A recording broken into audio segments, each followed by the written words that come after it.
ሰላም ጤና ይስጥልኝ ተከብራችሁ ተመልካቾቻችን ከተወዳጁ ብስራት ዩቲዩብ ገጽ ወደ እናንተ የሚደርሱት የሰዓቱ መረጃዎች ልናደርሳችሁ ሚሊዮን ሙሴና ቅድስት ደጀኔ ከመላው ዝግጅት ክፍሉ ባልደረቦቻችን ጋር በመሆን እዚህ ስቱዲዮ ተገኝተናል። መረጃዎቹን ወደ እናንተ እናደርሳለን። አብራችሁን ቆዩ። በመረጃዎቻችንም እንግዲህ ከሀገር ውስጥ እንዲሁም ከውጭ ያገኘናቸውን ጉዳዮች ነው ወደ እናንተ እያደረስን አብረናቸው የምንቆየው። የሀገር ውስጥ መረጃንም እናስቀድማለን። ባለፉት 9 ወራት በህገ ወጥ መንገድ ከሀገር ወጥተው የነበሩ 60 ሺህ የሚሆኑ ዜጎች ወደ ሀገራቸው ተመለሱ። በህገ ወጥ መንገድ ከሀገር ወጥተው ከተመለሱት ዜጎች መካከልም 79 በመቶዎቹ ወንዶች ናቸው ተብሏል። ባለፉት 3 ዓመታት ውስጥ ከሳውዲ አረቢያ ብቻ 260731 ዜጎች የተመለሱ ሲሆን 219853 ወንዶች፣ 32356 ሴቶች፣ የተቀሩት 8556 የሚሆኑት ደግሞ ህጻናት መሆናቸውን በሴቶችና ማህበራዊ ጉዳይ ሚኒስቴር የህገ ወጥ የሰዎች ዝውውር መከላከልና የተመላሽ ዜጎች ጉዳይ መሪ ስራ አስፈጻሚ የሆኑት አቶ ደረጀ ደጊበሉ ለብስራት ሬዲዮ ተናግረዋል። ባለፉት 9 ወራት በህገ ወጥ መንገድ ከሀገር ወጥተው ከተለያዩም የአረብ ሀገራት ማለትም ከሳውዲ፣ ከየመን፣ ኦማንና ከሊባኖስ 60 ሺህ የሚሆኑ ዜጎች መመለሳቸውንም ኃላፊው አክለዋል። በተለያየ መንገድ ከሀገራቸው ወጥተው ለተለያየ ችግር በሚጋለጡበት ሰዓት ወደ ሀገር ቤት እንዲመለሱ እንዲሁም የሚያስፈልጋቸውን የማህበራዊና የስነ ልቦና ድጋፍ እንዲያገኙ በማድረግ ማህበረሰቡ እንዲቀበላቸው የማመቻቸት ስራ እንደሚሰራም አቶ ደረጀ ገልጸዋል። በህገ ወጥ መንገድ በተለያዩ አረብና አውሮፓ ሀገራት የሚሄዱት ሰዎች በብዛት ከ15 ከ23 የእድሜ ክልል ላይ ያሉ ወጣቶች እንደሆኑ የሚገልጹት መሪ ስራ አስፈጻሚው ይህ ማለትም በህገ ወጥ መንገድ ከሀገር ከሚወጡት 75 በመቶ የሚሆኑት ወጣቶች መሆናቸው ያሳያልን ብለዋል። እነዚህ ወጣቶች ነገሮችን የሚደፍሩና ስለ ህገ ወጥ ጉዞ እውቀቱ የሌላቸው ሲሆኑ ወደ ህገ ወጥ ጉዞ የሚወስዳቸው ምክንያትም የስራ እድል ማጣት፣ ድህነት፣ በሰው ሰራሽና የተፈጥሮ አደጋዎች ምክንያት የተፈናቀሉ እንዲሁም የጓደኛ ግፊት ለህገ ወጥ ፍልሰት እንደ ዋና ምክንያትም ይጠቀሳሉ። አቶ ደረጃ አክለው በቅርብ ጊዜ ከሱዳን የተመለሱ ዜጎች ስንመለከት የሁለተኛ ደረጃ ትምህርት አንድ ላይ ያጠናቀቁ ወጣቶች አብረው ለመሰደድ ወጥተው እንደነበር የሚያሳይ ነው ሲሉ በሴቶችና ማህበራዊ ጉዳይ ሚኒስቴር ህገ ወጥ የሰዎች ዝውውር መከላከልና የተመላሽ ዜጎች ጉዳይ መሪ ስራ አስፈጻሚ የሆኑት አቶ ደረጀ ደጊበሉ ጨምረው ለብስራት ሬዲዮ ተናግረዋል ስትል ሰብለ አበበ ዘግባለች። አሰሪውን ገድሎ ጌጣጌጥ የሰረቀው ተከሳሽ በእስራት ተቀጣ። በደቡብ ክልል ጌዲዮን ዞን ትውልድና እድገቱ የሆነው ገብሬ ታዬ የተባለው ግለሰብ ለጥበቃ ከተቀጠረበት መኖሪያ ቤት አሰሪውን ገድሎ የስርቆት ወንጀል መፈጸሙ ተገልጿል። በወጣትነቱም ወደ ሻሸመኔ ከተማ በመሄድም የተለያዩ የጉልበት ስራ፣ የአነስተኛ ንግድ፣ የወፍጮ ቤት ስራንም ሲሰራ መቆየቱ ተገልጿል። በደቡብ ክልል ጌዲዮን ዞን ትውልድና እድገቱ የሆነው ገብሬ ታዬ የተባለው ግለሰብ ለጥበቃ ከተቀጠረበት መኖሪያ ቤት አሰሪውን ገድሎ የስርቆት ወንጀል መፈጸሙ ተገልጿል። በወጣትነቱም ወደ ሻሸመኔ ከተማ በመሄድም የተለያዩ የጉልበት ስራ፣ የአነስተኛ ንግድ፣ የወፍጮ ቤት ስራንም ሲሰራ መቆየቱ ተገልጿል። በዚህም የስራ ሁኔታ ከብዙ ሰው ጋር ሲተዋወቅ ወይዘሮ ካባ ሀብተ ወልድ የተባሉ ሻሸመኔ ከተማ አስተዳደር ቢሻንጉራቻ ክፍለ ከተማ ሀባሳ ወረዳ ነዋሪ ጋር ይተዋወቃል። ግለሰቧ በአጋጣሚ በስራ ምክንያት ያገኙትን ገብሬን ለመኖሪያ ቤታቸው ጥበቃ አናግረውት ይስማሙና በጥበቃ ሰራተኝነት የተቀጠረ መሆኑም ተጠቁሟል። በጥበቃ ስራው ላይ ያለ ትኩረቱን እየሳበው የመጣው በተለያዩ የጥሪ ቦታዎች ሆነ ከቤት ወጣ ሲሉ የሚያጌጡባቸውና የሚዋቡባቸውን የወርቅና ብር ጌጣጌጦች ገብሬን ለስርቆት እንዲያስብ እንዳደረገው ቃሉን ለፖሊስ ሰጥቷል።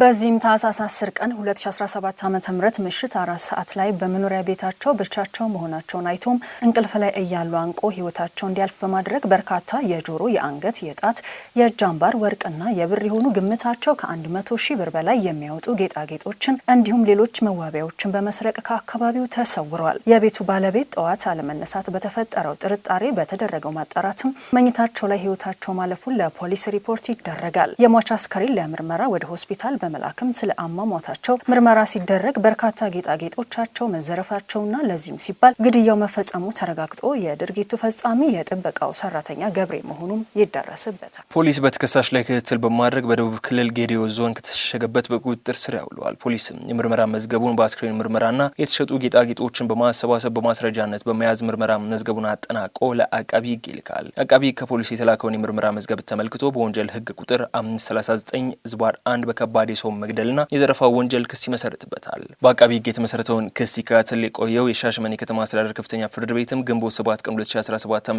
ባወለው ችሎት ተከሳሽ ገብሬ ታዬ ያልተገባ ጥቅም ለማግኘት አስቦና አቅዶ ሰውን በመግደል የዘረፋ ተግባር መፈጸሙ እጅግ ከባድ አደገኛና ነውረኛ ተግባር መፈጸሙ በማስረጃ በመረጋገጡ በ23 ዓመት እስራት እንዲቀጣ የተወሰነበት መሆኑን የሻሸመኔ ከተማ አስተዳደር ፖሊስ ዋና መምሪያ የተለያዩ ወንጀሎችና የነፍስ ግድያ ምርመራ ክፍል የተገኘው መረጃ አመላክቷል። የሀገር ውስጥ ጉዳዮቻችን እዚህ ጋር አብቅተዋል። የተከበራችሁ ተመልካቾቻችን አሁን ደግሞ ወደ ባህር ማዶ ጉዳዮቻችን እንሸጋገር።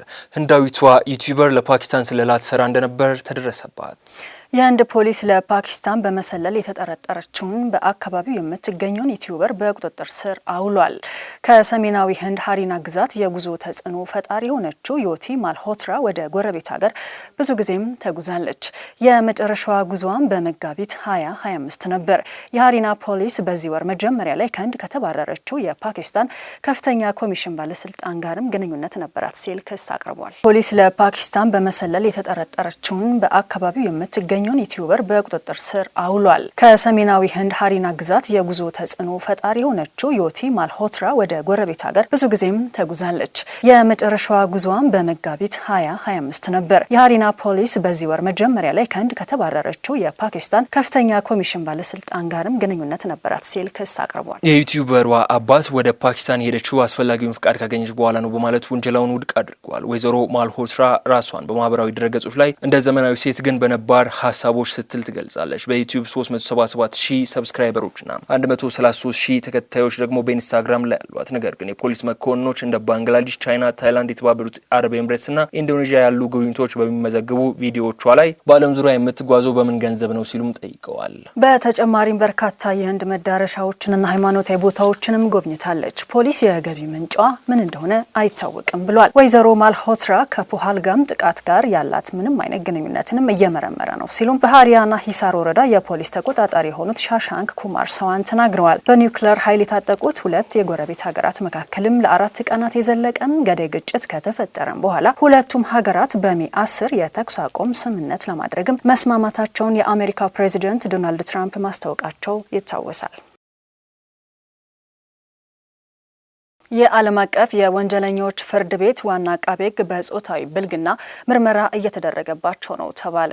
በሄግ የሚገኘው ዓለም አቀፉ የወንጀለኞች ፍርድ ቤት አይሲሲ ዋና አቃቤ ሕግ ካሪም ካን በተባበሩት መንግስታት የውስጥ ቁጥጥር አገልግሎት ቢሮ የሚደረገውን ምርመራ እስኪጠናቀቅ ድረስ እረፍት ሰጥቷቸዋል ነው የተባለው። በአቃቤ ሕግ የተጠረጠሩትን የስነ ምግባር ጉድለቶች ላይ የሚደረገው ምርመራ በፍርድ ቤቱ የሚካሄደው በጉባኤው ፕሬዚዳንት ጥያቄ መሰረት የምክር ቤቱን ቢሮ ካማከረ በኋላ ነው ሲሉም የግዛት ፓርቲዎች ምክር ቤት ፕሬዚዳንት አስታውቀዋል። በሄግ የሚገኘው ዓለም አቀፉ የወንጀለኞች ፍርድ ቤት አይሲሲ ዋና አቃቤ ሕግ ካሪም ካን በተባበሩት መንግስታት የውስጥ ቁጥጥር አገልግሎት ቢሮ የሚደረገውን ምርመራ እስኪጠናቀቅ ድረስ እረፍት ሰጥቷቸዋል ነው የተባለው። በአቃቤ ሕግ የተጠረጠሩትን የስነ ምግባር ጉድለቶች ላይ የሚደረገው ምርመራ በፍርድ ቤቱ የሚካሄደው በጉባኤው ፕሬዚዳንት ጥያቄ መሰረት የምክር ቤቱን ቢሮ ካማከረ በኋላ ነው ሲሉም የግዛት ፓርቲዎች ምክር ቤት ፕሬዚዳንት አስታውቀዋል። መግለጫው ካን በማይኖሩበት ጊዜ ምክትል አቃቤ ሕግ የአቃቤ ሕግን የመምራት ኃላፊነት እንደሚወስድ ገልጾ ፍርድ ቤቱ ስራውን በመደበኛና ያለማቋረጥ ቀጥል አጽንኦት ሰጥቷል። የምርመራው ግኝቶችም በሮም ስምምነትና በፍርድ ቤቱ የህግ ማዕቀፍ መሰረት ግልጽነት ባለው መንገድም ይስተናግዳሉ። በግንቦት 2024 ሁለት የፍርድ ቤቱ ሰራተኞች ስለ ካን ባህሪ ቅሬታቸውንም ለፍርድ ቤቱ ገለልተኛ የበላይ አካል አቅርበዋል። ይህ የሆነውም ካን በእስራኤሉ ጠቅላይ ሚኒስትር ቤንጃሚን ኔታንያሁና በመከላከያ ሚኒስትሩ ዮአፍ ጋላንት የጦር ወንጀል ክስ የእስር ማዘዣ ከመጠየቃቸው ጥቂት ቀናት በፊት ነው። ዘ ዎል ስትሪት ጆርናል እንደዘገበው ከ2021 ጀምሮ የአይሲሲ መሪ አቃቤ ሕግ ካን በዲሰምበር 2023 በኒውዮርክ ሆቴል ክፍል ውስጥ በሴት እርዳታቸው ላይ ጾታዊ ብልግና ፈጽመዋል በሚል ተወንጅሏል። ጠበቃቸው ግን ከእውነት የራቁ ናቸው በማለት ሁሉንም ክሶች ውድቅ አድርገዋል። በፍርድ ቤቱ የሚደረገው ምርመራን የሚመራው አካል ውጤቱን ሲያጠናቅቅ ለጉባኤው ፕሬዚዳንት ሪፖርት ያደርጋል ተብሎም ይጠበቃል። ከተወዳጁ ብስራት የዩቲዩብ ገጽ ወደ እናንተ ሲደርሱ የነበሩት መረጃዎች እነዚህ እስካሁን ስትከታተሏቸው የቆያችሁትን ይመስሉ ነበር። ሚሊዮን ሙሴና ቅድስት ደጀኔ ከመላው የዝግጅት ክፍሉ ባልደረቦቻችን ጋር በመሆን አብረናችሁ ቆይታ አደረግን። ሌሎች የብስራት የዩቲዩብ ገጽ ፕሮግራሞች በመከታተል አብራችሁ እንድትቆዩ እየጋበዝን እኛ ግን እዚህ ጋር እንሰናበታለን። ሰላም።